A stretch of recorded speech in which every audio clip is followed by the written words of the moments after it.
kind of inner experience is as toxic an environment as is a polluted waterway they are forced to drink from. It is as insufficient a space as being compelled to sleep in a one-room hut with 7 other bodies on the floor. In contrast, the consciousness of freedom, the psychology of freedom that is America, is one of expansiveness, trust of the self, and hope. It is a consciousness of limitless inquiry. Everything, wrote Denis Diderot, who influenced via Thomas Jefferson the revolutionary generation, must be examined, everything must be shaken up, without exception and without circumspection. Jefferson wrote that American universities are based on the illimitable freedom of the human mind. For here we are not afraid to follow truth wherever it may lead, nor to tolerate any error so long as reason is left free to combat it. Since this state of mind is self-trusting, it builds up in a citizen a wealth of self-respect. Your own reason, wrote Jefferson to his nephew, is the only oracle given you by heaven, and you are answerable not for the rightness, but the uprightness of the decision. After my cross-country journey, I realized that I needed to go back and read about the original revolutionaries of our nation. I realized in a new way from them that liberty is not a set of laws or a system of government. It is not a nation or a species of patriotism. Liberty is a state of mind before it is anything else.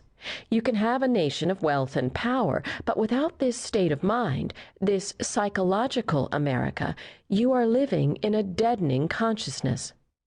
With this state of mind, you can be in a darkened cell waiting for your torturer to arrive, and yet inhabit a chainless space as wide as the sky. America, too, is a state of mind. Being an American is a set of attitudes and actions, not a nationality or a posture of reflexive loyalty. This tribe of true Americans consists of people who have crossed a personal Rubicon of a specific kind and can no longer be satisfied with anything less than absolute liberty. This state of mind, I learned, has no national boundaries. The Tibetans, who, as I write this, are marching in the face of Chinese soldiers, are acting like members of this tribe. So did the Pakistani lawyers who recently faced down house arrest and tear gas in their suits and judicial robes. Nathan Hale, Patrick Henry, and Ida B. Wells, who risked their lives for liberty, acted like Americans.